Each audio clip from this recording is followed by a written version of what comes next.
Welcome to Two Bees in a Pod. I am Bilola. And I am B. Leonga, and this is a podcast about immigrant experiences in the U.S., sharing our perspectives on various topics, Including straddling cultures, fitting in, staying connected, learning and unlearning the good, the bad, and the ugly.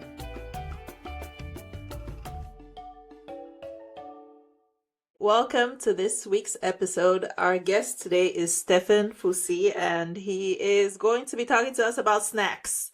But before we get into that, Stefan, we always start our episodes with an icebreaker, and I was trying to, rack my brain to think of one. And since you are the potato connoisseur, the icebreaker, the question today is, what is your favorite type of French fries, and why? And if it comes from like a specific franchise or just talking about like the cut. My favorite French fries has to be sweet potato fries. I actually don't care too much about which cut it is. It can be the strings, it can be the waffles, it can be the other rounded ones. Doesn't matter as long as it's sweet potato, which is kind of ironic since I've been making chips with Irish potatoes for quite some years now. But anyway, my favorite is sweet potato fries. Okay, that's a good choice. What about you, Bilola? I got thrown off. I was going to say my favorite is a waffle fry. And that's just because I'm a little obsessive about how I lay ketchup on a fry. And so waffle fry allows me to be like really, I can do it in a way that I can't control on the other one because I'm not sure if I'm going to get a soggy fry and then it's going to drip. But like I have more control with a waffle fry. That is a very technical explanation. Very technical. I mean, I agree with both of your choices, but if I had to pick one, I would probably do shoestring, like the really skinny, Irish potato French fries. Yeah. I do crave sweet potato fries once in a while, but it's kind of like I have to be in the mood to have them. So yeah, and then yeah, I don't know because people are like picky. They'll be like McDonald's has the best fries. This place has the best fries. I don't eat fast food enough to know the difference. I just know that I love the really skinny, just plain fries. You like the crunch on the outside, or you like is that the thing that gets you? Yeah, because they're typically more crunchy, right, than Mm-hmm. like the steak fries or even waffle fries. Right. Yeah. Makes Okay. sense. All right, so we're going to learn more about Stefan and Dream Big Snacks and Root Flavors Snacks, which you are the CEO and founder of both of those companies, right? Indeed, indeed. Started a company in the United States, holding company, and my intention with that business is to uh, find some vehicles to invest in Cameroon. And I should probably take you back a bit to how I got started into this entrepreneurship journey and why I got into these snacks.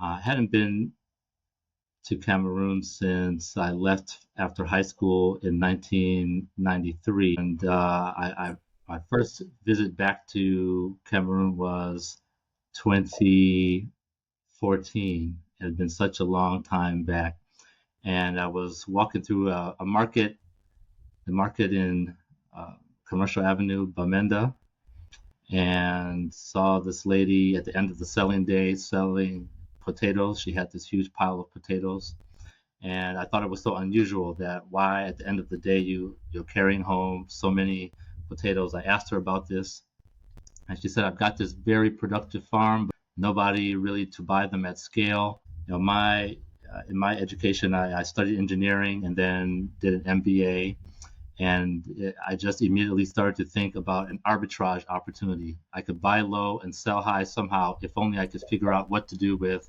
potatoes. Fast forward a couple of years, I kept noodling about this, and I realized that in all my travels, I kept finding whatever country I would go to or whatever state in the US I would go to, I would find a local brand of potato chips. And I just got to thinking, well, I don't actually know about any local brand of potato chips in Cameroon. So when I would go to the stores there, like Santa Lucia, at that time, I would go to the other local stores. I didn't see any local brands, so I started to think, well, maybe I could figure this out and do it. Of course, I had no idea at all about how to make potato chips, but I figured how hard could it be? How hard could it be? You get potatoes, you slice them up, throw them in some oil, put them in a bag, and of course, it's got to be that easy, right? And well, it's not exactly that easy, but I did avail myself of YouTube videos. My engineering training kicked in there. I started talking to vendors all over the China, on Alibaba, these kind of places, trying to figure out what kind of equipment's used for that. And it turns out it's fairly standardized equipment that people use for this. So I gathered some courage, bought a whole bunch of equipment, found a space in Bamenda, and in 2019 I installed this equipment and started making my first brand, which is Dream Big Snacks, there in Bamenda, which has been operating since 2019. And I'll get into everything about that. I know you'll have some questions about that whole thing. But the Root Flavors brand then is more recent, something I started just last year, 2023, thinking that, well, I've learned all these things in Cameroon about how to make potato chips, but I don't actually love Irish potato chips as much as I love sweet potato chips. So I said, well, why don't I just figure out how to make sweet potato chips? And I would go to the stores. I would look for sweet potato chips. I didn't really like the ones that are commercially available. And so this time I've had a faster path of it, having already experienced so many trials and tribulations with how to make regular Irish potato chips. I just got into doing sweet potato chips. And so that's the background behind the two brands, the very fast origin story about each one. Nice. You mentioned that you left Cameroon in 1993. Can you tell us a little bit more about yourself? Like, did you grow up in Cameroon? Did you grow up here? Sure. Yeah, I know this podcast really deals with immigrants to the U.S. I'm actually not an immigrant to the U.S. I'm an immigrant to Cameroon. I was born in which I might be the first one on your podcast to ever say that. I was born in Milwaukee, Wisconsin, in the U.S. of Cameroonian father and Black American mother, and lived in the United States until I was 13. Then our parents decided that our entire family would pick up and move to Cameroon. 1 week I was going to school, day schooler, in the U.S. I think at that time I would have been 10th grade. And then the next week I was I was in Cameroon. A month later I was starting boarding school in Bamenda. So yeah, I did my secondary, finished my secondary education at Sacred Heart College in Bamenda, third Form 3 all the way through upper sixth at Sacred Heart, and then returned to the United States in 1993 to do college. I attended University of Wisconsin. I did a bachelor's degree in electrical engineering, a master's degree in electrical engineering, and later on went right into the workforce. So I worked as an engineer for a while and then transitioned into consulting work. Got tired of that and went to business school at Duke University, where I did an MBA, and then embarked on a 20-year career in corporate marketing. I've worked for lots of big companies, a bunch of small companies. I currently work as a chief brand officer for North Carolina Central University. historically black college and university in Durham, North Carolina. And so that's my current full-time gig. But really, sometimes I really think of it as my side hustle. My passion has been working on Dream Big Snacks, and then more recently, Fruit Flavors. Yes, you were That's fascinating. you're definitely our first reverse immigrants. Yeah, that was definitely something, very, very interesting. It's one thing to grow up around Cameroonian community in the United States, but then it's something completely different to then be immersed in that entire culture, which I feel more or less overnight. So I had culture shock going to Cameroon, and then I had culture shock coming back from Cameroon to the United States. So I've had to figure that adjustment out on both ways. You went to boarding school for, I mean, from three to upper six. That's you're a Cameroonian. I wouldn't even, that experience is, man. I can't even imagine the transition coming from the U.S. like growing up, and you weren't like a little kid. You were No, like. no, I was, yeah. When I started, let's see, I started Form 3. I met my classmates halfway through Form 3, so I joined them in January of '89. Yeah, January of '89. Basically fresh off the plane, and jumped right into the dorm life. There was no concession made for me being a new guy from America. Here's your cutlass. There's the grass. Get started on cutting the grass. Here's our corn chop and our boiling fish. Go ahead and enjoy that. Enjoy a side of weevils with your rice, no problem. I mean, everything was completely authentic. I think the only concession maybe that was made for me was that I was on my first day introduced to three of my classmates who, at one time or another, had spent some time living abroad. One mate uh, came in from UK. One was from where is he from? I don't know that they actually no the one from UK. The other had just traveled to the US a few times, so they were my culture ambassadors. But yeah, there was nothing easy about that lifestyle at all.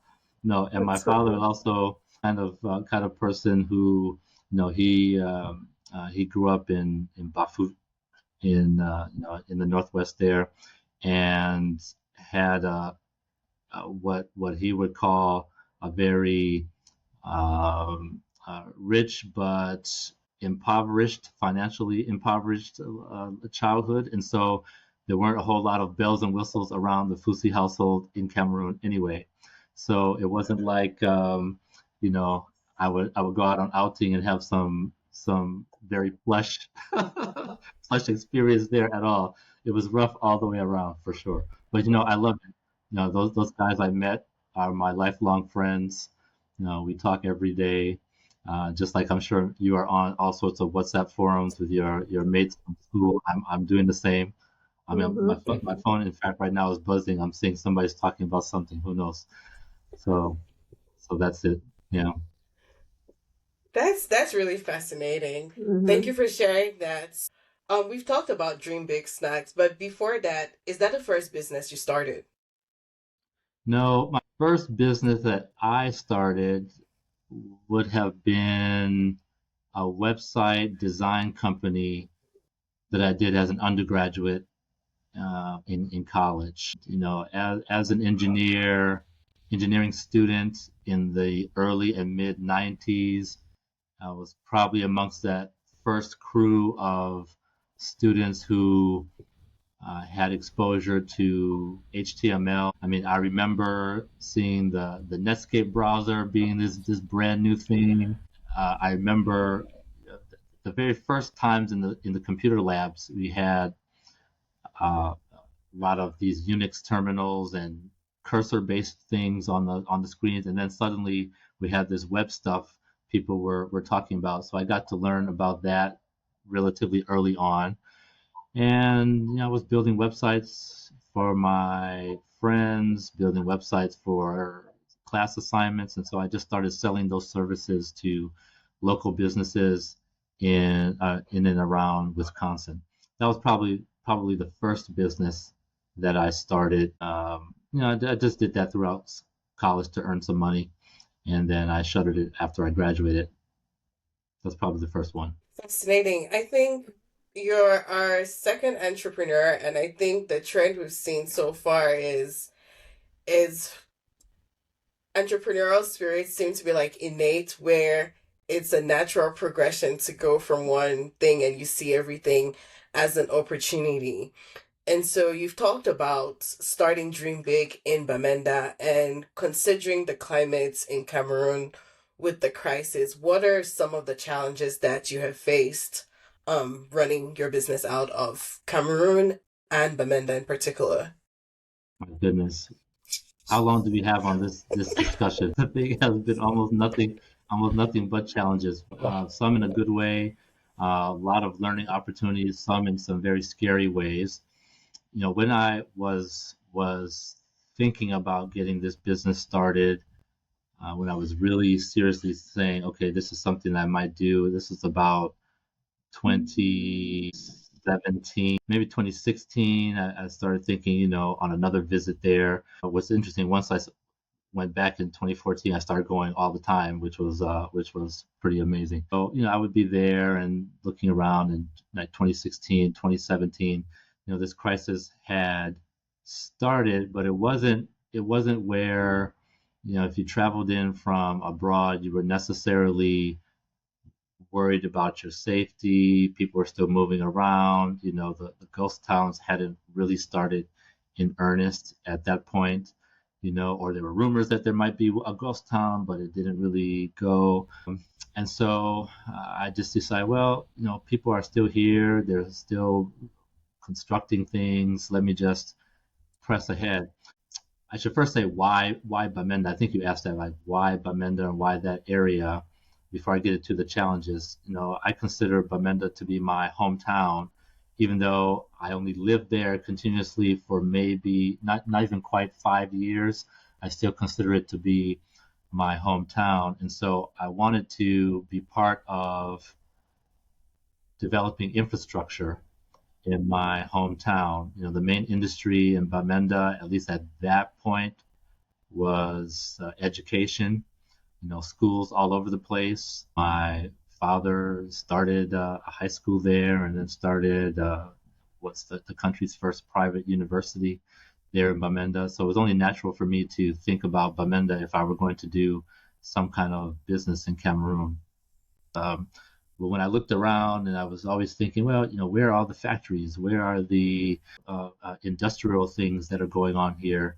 And I didn't see them. And I just got tired of looking around and looked in the mirror and said, well, if it's to be, maybe I have to be the one to actually do something, and then maybe I can inspire others to start. So that's why I got into it. The challenges have just been crazy. Infrastructure wise, I'll start with that. The factory that I put together runs primarily on electricity, so you have all sorts of power outages. You might recall there was a period of time, I'm getting the years mixed up now, it might have been 2020 to 21, where the power was basically rolling blackouts every single day for a good year and a half or so. And so imagine trying to run industrial equipment with no electricity from the power grid. People not being able to move around with ease, uh, recruiting staff who could, number one, obtain or establish the kind of quality that we would need to do this kind of product. Nobody would really expect that a Cameroonian brand of food products could be of very high quality and standard. There are many Cameroonian brands of very high quality and standard, but the perception is that Cameroonians don't do that. They can't do that. And so if you want something that's of good standard, you've got to buy it as an imported product.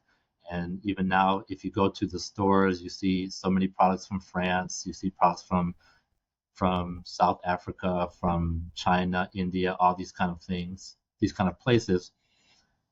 But we wanted to compete on quality. So finding people who had the training to develop a food product and would be willing to live in Bamenda has been an immense challenge. You might find somebody, but they don't want to leave Douala, or they are in Douala because they left Bamenda or they left the Southwest. So this was a challenge. Other infrastructure things, transportation. I mean, the roads are terrible. I think there's no surprise there. The roads now, when I would go to Bamenda and walk the same roads that I used to walk as a secondary school student or high schooler, these same roads, I mean, I'm just imagining this. It's the same tar, except now potholes everywhere and dust everywhere. They've been minimally maintained, and so how do you get trucks to move in and out? It's very difficult to do that. And then just trying to navigate some of the bureaucracy. What paperwork are you going to fill out? How does the taxation work? What do you file for Social Security? Who's going to help you interpret these texts that are all in French? And I have a very cursory command of French.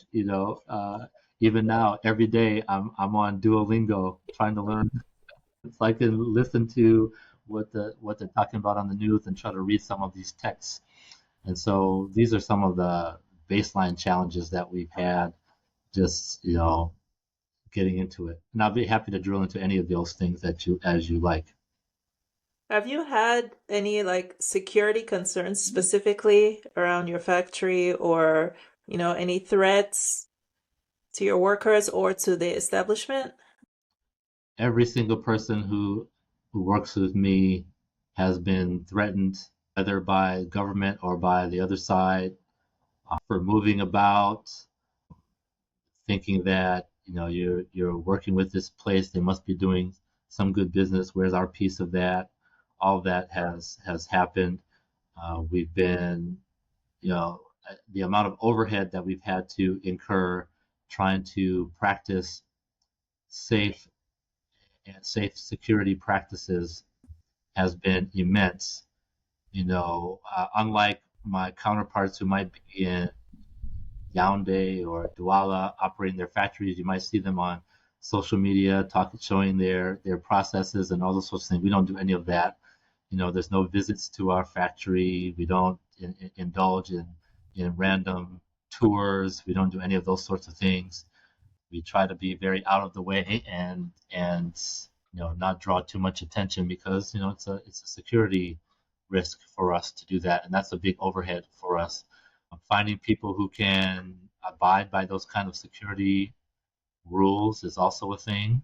People want to be proud of where they're working, and at the same time, you can't talk too much about where you're working, and that makes it difficult to recruit people for sure. So yeah, we've had some concerns about that. Even in my own travels into Bamenda, it's not something that I would publicize, and I also don't spend too much time there.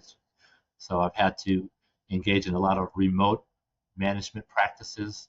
How do we use technology tools and good old-fashioned respect for team and respect for individuals, and build a culture where we can manage the business remotely.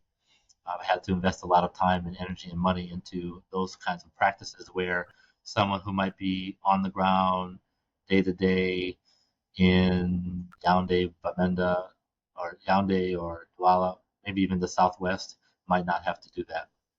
So that's been a big challenge for us.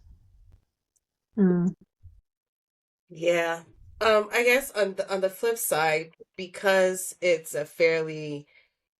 the local snacks market is fairly new, or especially in Bamenda, what are some of the unique opportunities that this has brought you also, if any?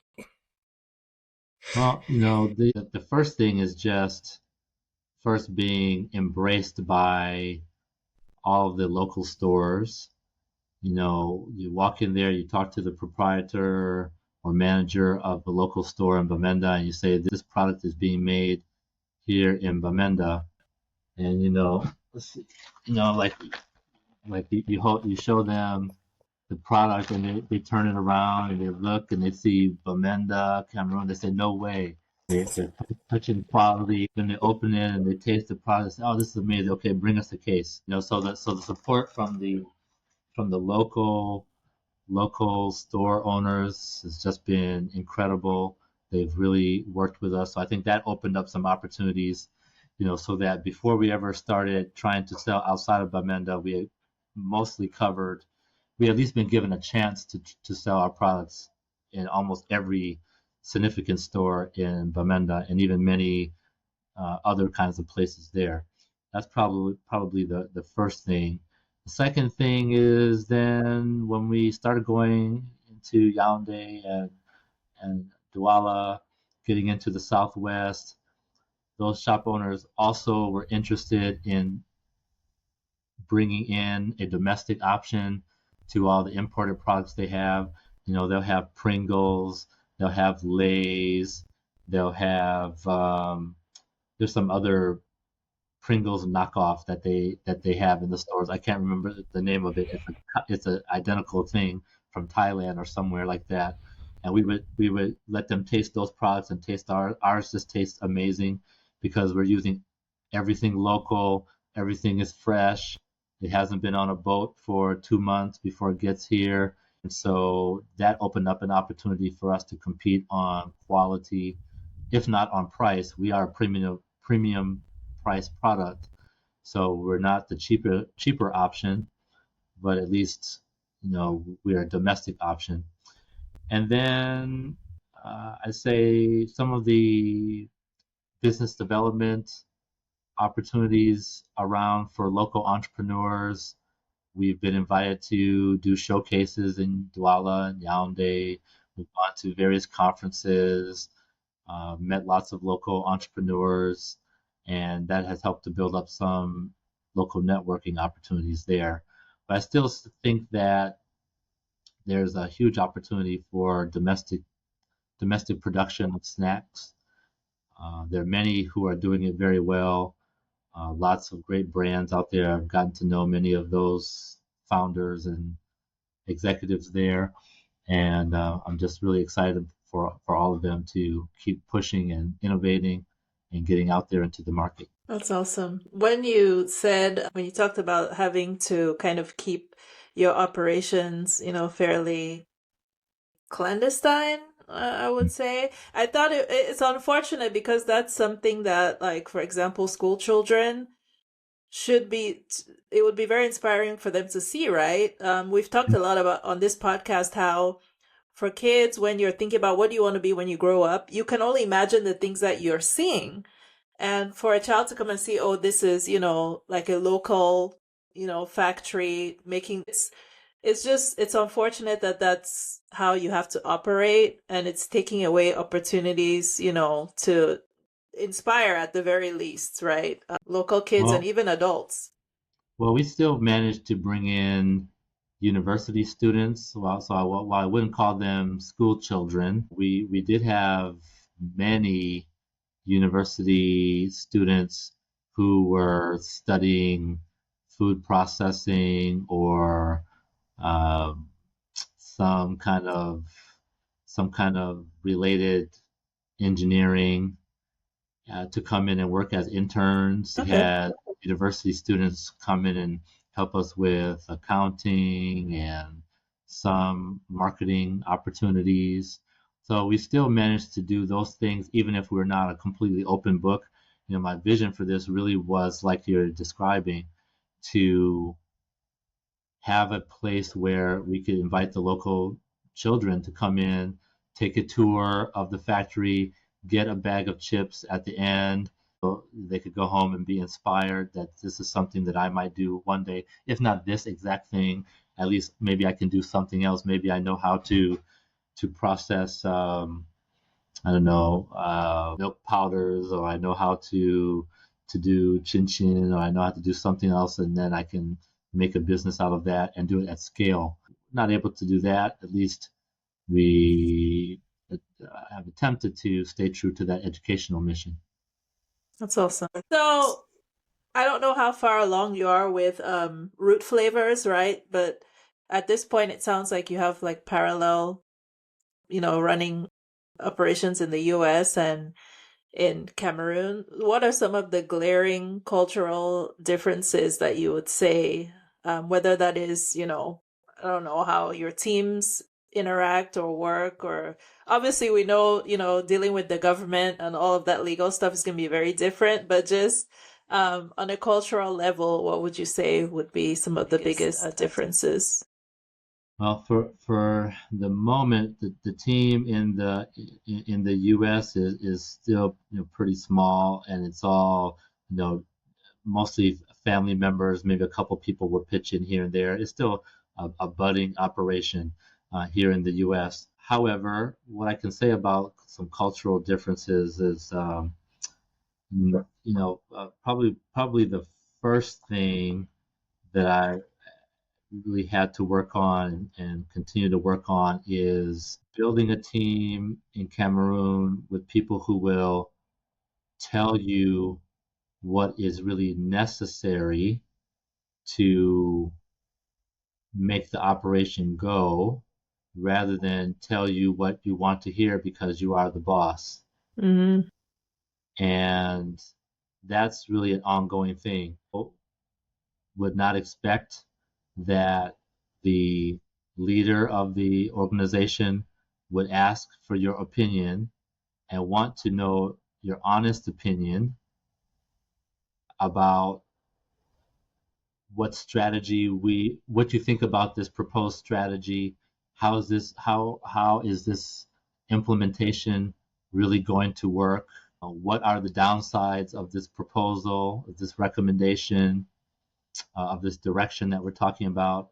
And that if you say something that goes counter to the strategy, that you aren't going to be punished for doing so. That's still an ongoing thing, although we've gotten better at that. There would be times where I would hold meetings every Monday morning, and so we get on these calls, and we would get on these calls and talk about some challenge. Let's say it has to do with the sourcing of raw potatoes, and what is it going to take for us to find an appropriate farmer to partner with? How much is this going to cost to do this? What quality of potatoes we need.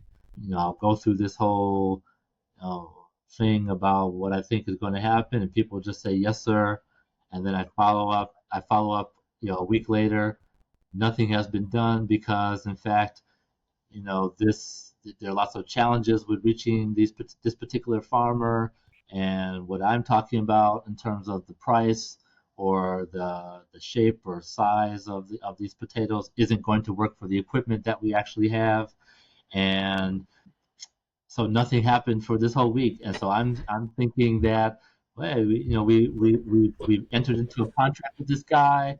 The money has been provided. I'm just expecting the next report is we bought 10 bags of potatoes. They're sitting there resting, ready for the next production run. And the next production run is scheduled for this day, but in fact, nothing has happened. And so, this, and you can name the area of operations. This is the kind of thing that would happen all the time. Getting machines repaired, with the filing some official paperwork somewhere, traveling to a conference, all manner of things like that would happen all the time. So that's probably the number one cultural thing. And then another thing is probably dealing with dishonesty in an environment where official checks and balances are mostly meaningless, because the people that you would go to enforce checks and balances also don't enforce checks and balances. And so how do you find people who are honest about what you're entrusting them with? Because I'm not on the ground every single day to watch every 10,000 francs that's going passing by. So you have to rely on people. You're dealing with large sums of cash in some cases. And how do you find people who can be trustworthy with that? And we had to just start small. We lost money along the way with people taking things that don't belong to them. And what's your recourse for that? We dealt with this by showing people that there's a different way. We can respect each other. There are rewards for being truthful and honest in your dealings. I think a lot of people just want to be respected. And in our business, respect doesn't come from who can steal the most and get over on the other people. It just doesn't. It comes with who is the most trustworthy on the team, who is delivering for her teammate, who is making our customers the happiest, who makes the best product that we can in turn sell, and therefore everybody gets paid. Of culture that we've been able to build and overcome that pervasive culture that exists outside this bubble that we have of dishonesty. There's just so much everywhere. Those are probably the two major things. And it's not to say that there isn't dishonesty or people not speaking up here in the US. It's just that there are other checks and balances that happen in the infrastructure where those things can be enforced. So you don't necessarily have to dwell on those as much. Mm-hmm. I was expecting you to say that, right? Because I think that's an issue that nearly all businesses would face. So, but on that note, then, how do you balance? Because I think, yes, there is a culture of kind of corruption and dishonesty in Cameroon, all the way from the lowest person all to the highest level of government, right? There's a cultural issue. Part of it, I think, comes with just poverty and people not being paid appropriately. Part of it is just greed and a corrupt culture. But how do you balance that part where, paying people a what's the word? A fair wage? A living wage. Right, exactly. But how did you approach that? Did you look at what is the market rate for similar jobs in the environment in Bamenda? How did you take the approach to decide what you would pay your staff at the different levels that they're working? We paid everybody far above minimum wage, and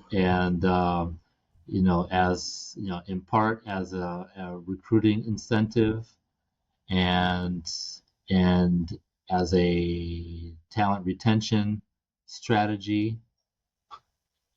We want to make the very best product, and you can't pay people the bare minimum such that they are barely eking out a living in order to do that. Now, of course, compensation depends on the role that a person plays in the organization. But I think that the staff would tell you that they felt that they are, fairly compensated, earning a living wage. Even those who are, contractors would say that.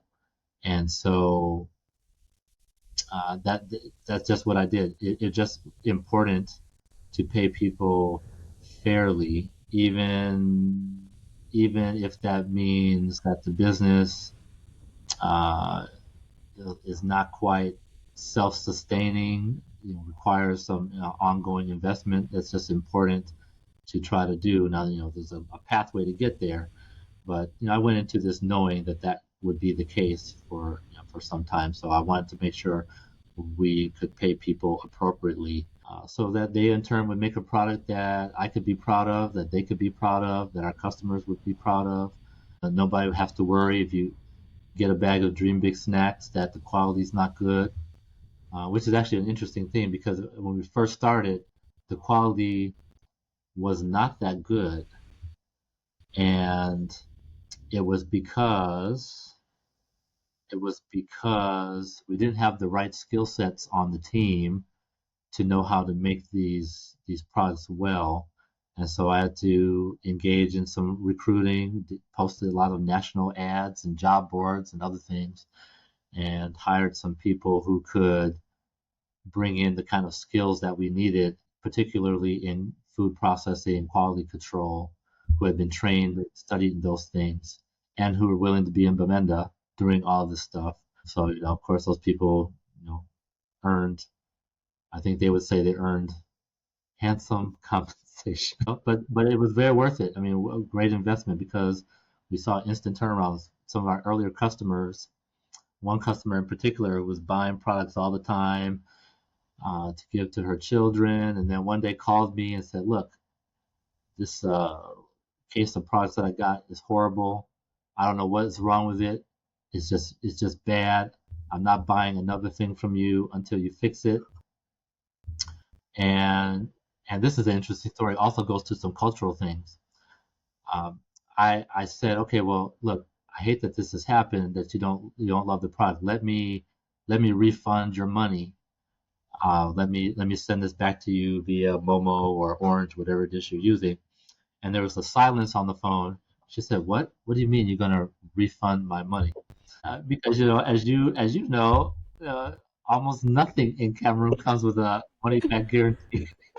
You bought it, and you're dissatisfied. That sucks for you. I mean, nobody refunds your money. Maybe they might exchange something if Mm. this is absolutely egregious, but nobody gives you your money back. So I said, I want to give you your money back. She said, okay, hold on. Don't give the money back. But what I want you to do is just go find somebody who can fix this problem for you. Find out what it is. I don't care how long it's going to be. Just fix it. And then once you fixed it, you can send me some replacement product. And if it's good, I'll keep buying. It took about 6 months for me to find a person, for that person to come online, figure out what the problem was, then start making product that was up to standard. So when I sent her another case, she said, "Okay, Fusi, you nailed it, and now I'll start buying again," and remains a loyal customer till now. So I mean, that's another thing that we had to invest in the right kind of people, compensating people the right way to help us to achieve our goals. So that's probably another cultural thing that we had to deal with. That's a little different. That's awesome. Loyal. That's a loyal customer right there. Tell you. In fact, when I'm in Cameroon, she makes a point that I have to come and visit. So we've actually become friends, which is wonderful.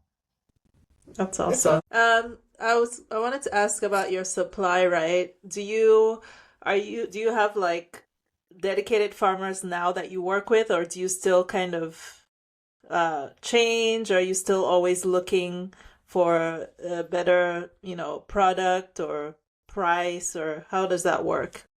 Well, we do a bit of both. We have, our main products are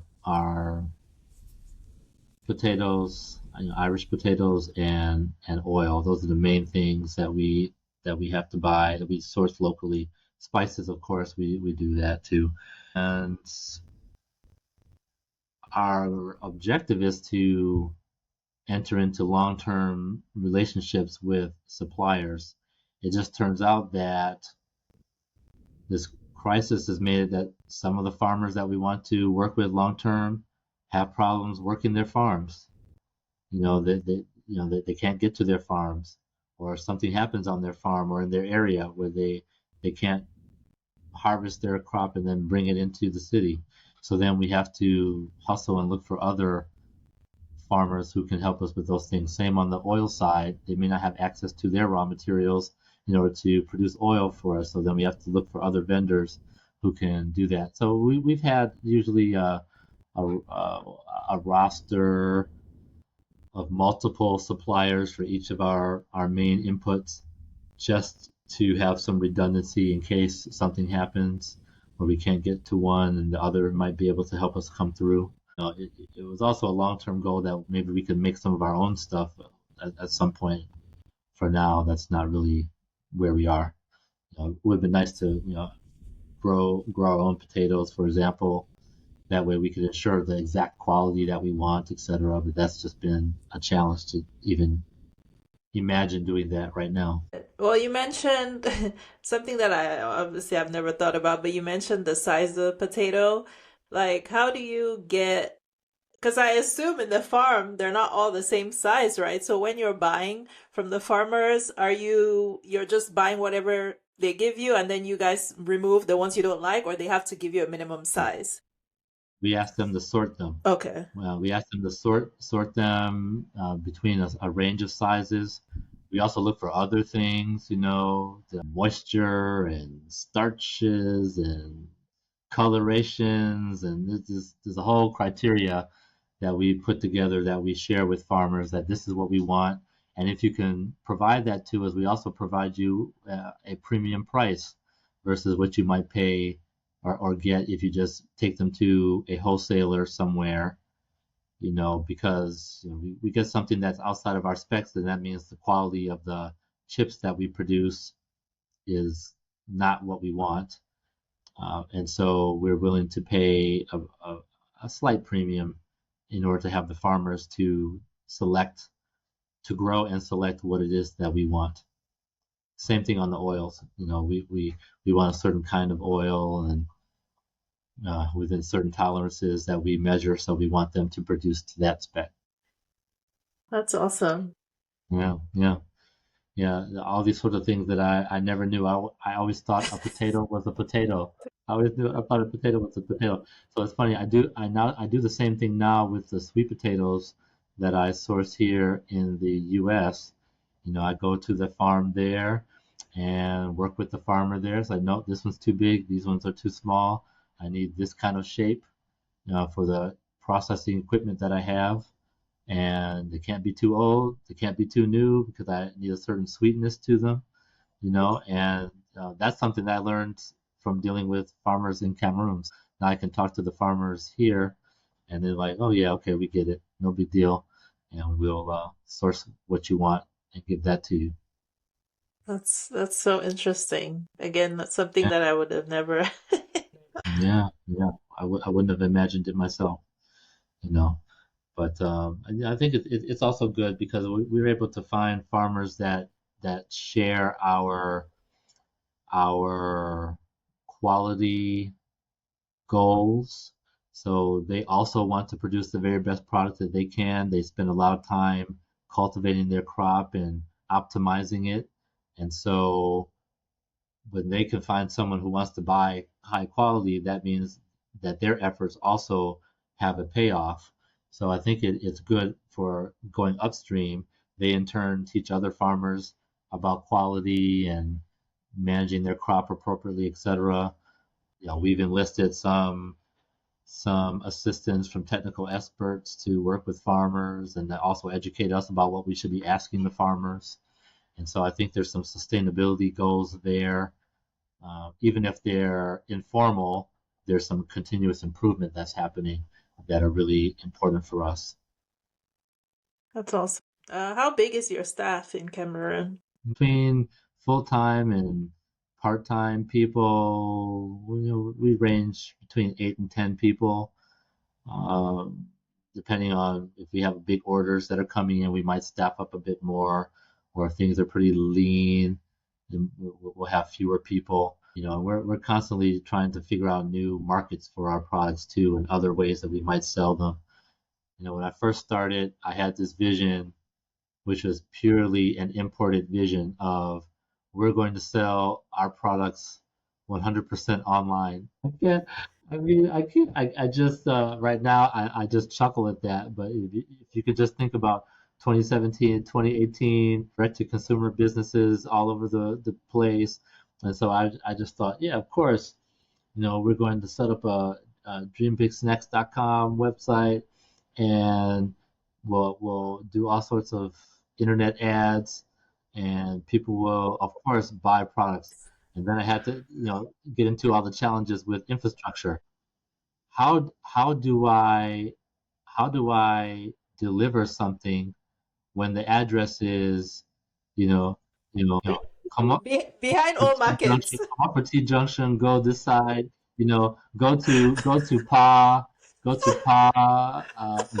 house, Pa Gua's compound, walk up small, then you'll see some stream, you can cross that stream, go behind that church, you know, when you see these fowl running around this compound, then you know you've reached my compound. Like, how am I going to deliver that from an online order? It's impossible.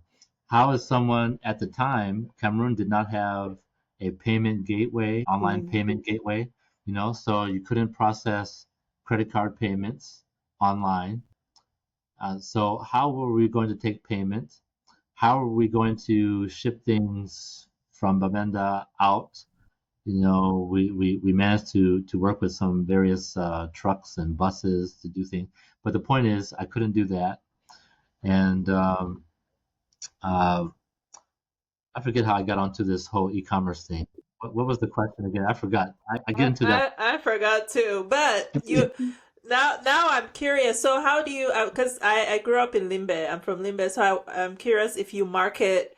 Like, what's your marketing like? Like, you send people to all the various places to go and solicit, or are you in the Southwest? Yeah, we were in at one point about 70 stores. Let me think. In Limbe, we were in Easy Shop. We were Mm. in what's the big bakery down there? Faco Bakery. We were in Faco Bakery. We were in. I used to have a list of shops somewhere else.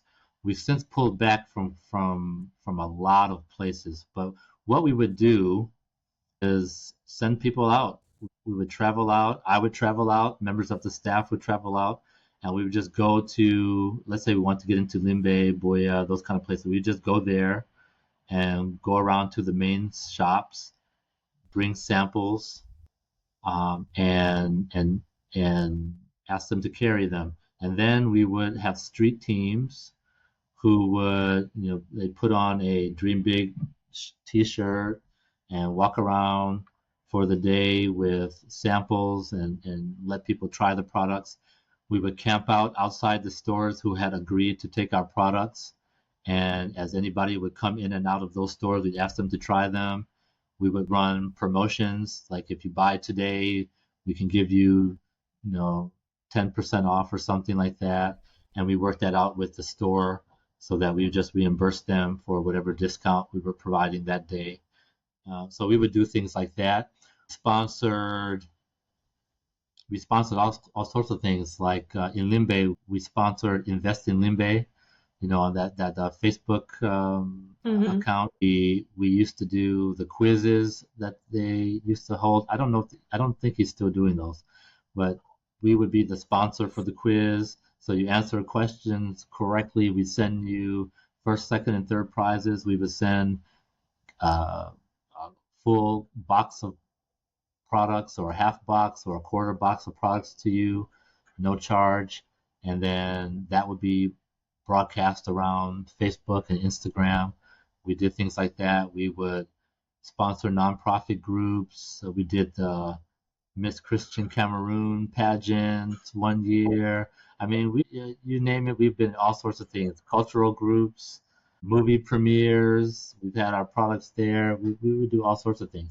And then all the typical stuff with Facebook influencers, Instagram influencers, send them products, they promote them, give away products to people who are unhoused, on the streets, give away products there. We've done all sorts of things with Dream Big. Yeah. That's awesome. I mean, Mhm. that's exciting. I mean, I'm sure it's hard work, but I'm sure it was fun for the people on the ground. I hope. I think. I don't know how fun it was for them, but I also looked at it as a team building Mm. operation. Here's a day where you don't have to be in the factory, in this hot factory making products. You could be out walking around with the t-shirts on. Everybody got lunch, got something to drink. Then you get out and market the chips. So it seemed like it was a good team building exercise. How we would do it. That's awesome. All right. Well, I mean, given the climate that you started that business and you were running it, and then just the current global environment, what advice would you give to aspiring entrepreneurs who are looking to, either start or expand businesses in places like Cameroon? You have to a person wanting to start a business in a place like Cameroon has to go in with eyes completely open, have no illusions of something being easy. You would have to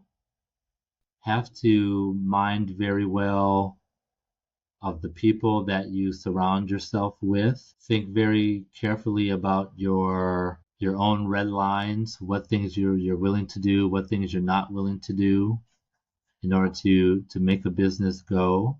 Think about what you can offer that is going to really solve a problem. Now, I'm not under any illusion that snacks is a real problem. Now, some people would say, like my children would say, yes, of course, Dad, snacks are a problem. We need snacks. It is a thing that we really need. So there's a market for that. You have to do it. And, I would say in Cameroon, that is not necessarily the biggest problem. And yet, people buy snacks every single day. They're out there, they buy snacks, but it's not necessarily the urgent thing that they have to buy. So if they have to forego, if they're choosing between, if you have people who are choosing between paying their Eneo bill and buying snacks, so they're not going to be buying snacks. But if you have you're targeting people with large amounts of disposable income, then sure, snacks are on the radar for them. So be very, very deliberate about your market and who you're going after, because, and that goes for whatever business, but I think it's particularly important in a place like Cameroon where, the majority of people would be put into the buckets of the have-nots. And so if you're going to offer something and thinking that you're appealing to everybody, you have to make sure you're offering something that is an essential, that really is being offered to everybody. Otherwise, think about your market as being very small numbers of people who are really going to be interested in what you're doing, and you're targeting that group of people so that you're just being clear-eyed about that.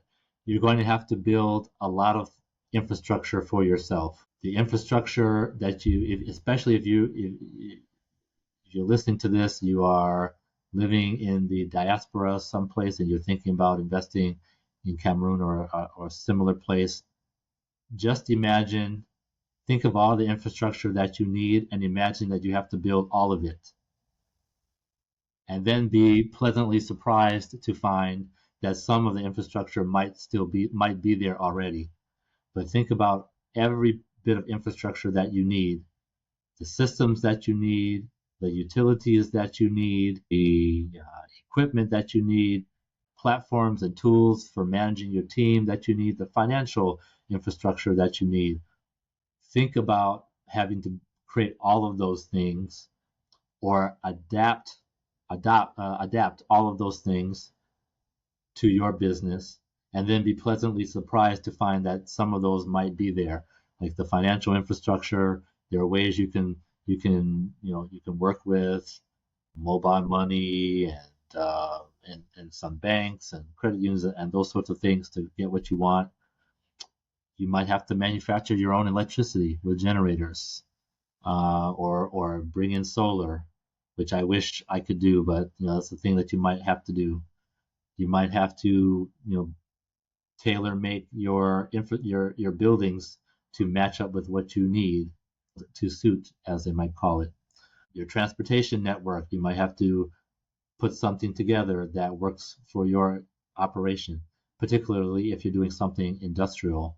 If you're doing something software services and that kind of thing, okay, maybe you don't. You're building tools, but those kind of tools, you need a computer and internet. You might have to find internet that works well for what you're doing and have multiple internet options. All of those kind of things you have to build. Just imagine you have to build all your own infrastructure. and then be pleasantly surprised to find that some of it might be there.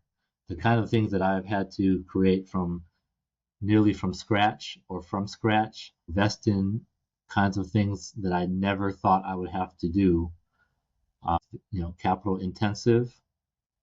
So, be prepared for that also. And then be prepared for red tape to pop up that you never knew existed. Just the kind of red tape that suddenly shows up. Where did you come from? What is it that you're telling me about, from some official office here or there that you just never knew? Nobody would explain it to you. Yeah, that's just challenging. Find yourself a good lawyer that you can work with to help you with some paperwork and such, and still be prepared to double and triple check everything for yourself. Be your own counsel, even as you find external counsel to help you make sense of things. And then be prepared to spend a lot of time on the ground. If there's one thing that I would do completely differently is I would have restructured some of my personal life to spend a lot more time on the ground executing things versus planning to operate from a remote position from the beginning. That's just something that I definitely would have done differently. There's nothing like you being there to do things yourself, or having a partner who is there 100% on the ground full time, doing things that you can't do yourself as a co-founder. That would be really important. So those are things that I would say people should think about. Some lessons learned from me. That's good advice, and it's very similar to the advice that our other entrepreneur gave, and the challenges too that you said. She's voiced similar challenges, so that's interesting. Yeah, I listened to that. You're talking about are you talking about Laquelle and that interview? Yes. Yeah, that was a fascinating one. I look up to those ladies. They were, in fact, when I was talking about, I thought we could do some e-commerce things. I was looking at Laquelle and like, oh, they're doing e-commerce, and so why shouldn't we do e-commerce? They also had a physical location where you could come in to their brick and mortar store and try products on and sell them there. We didn't do that, and I wish I had looked at that a little bit more closely. We probably would have done that too. But yeah, I really look up to them. They've done an amazing job. I give them all the kudos. They've really just made a great run. Yeah, I was excited to listen to the podcast you did with the co-founder. They just done an amazing job. So if you guys are watching this, kudos to you. You really made something happen. I'm so proud of you. Agreed. Same here. All right. Well, thank you so much, Stephen, for joining us. And for the viewers, listeners, verse.com and dreambigsnacks.com. And what is your Instagram or social media? Instagram is the same for both of them. At Root Flavors on every platform, Facebook, Instagram, and then at Dream Big Snacks, Facebook, Instagram, TikTok. Yep, so same thing. I have one question. Are we ever going Yeah. are we going to get Dream Big Snacks in the US at any point in time? That has been an ongoing challenge, and it's something that I've explored a lot. Figuring out a cost-effective way to ship those products to the US has been crazy. When you see Cameroonian products here in the US, they're mostly pretty dense products, or they are raw materials. Like you'll find spices, you find beer and other drinks, you find the instant fufu corn, wata fufu, those sorts of things that are pretty dense, and you can pack a whole bunch of it, and the shelf life is a bit longer. But chips are bulky, they take up a lot of space in a container, and so the economics are not that great to do it. The other thing is that there isn't necessarily a built-in Cameroonian market for these things amongst the diaspora, because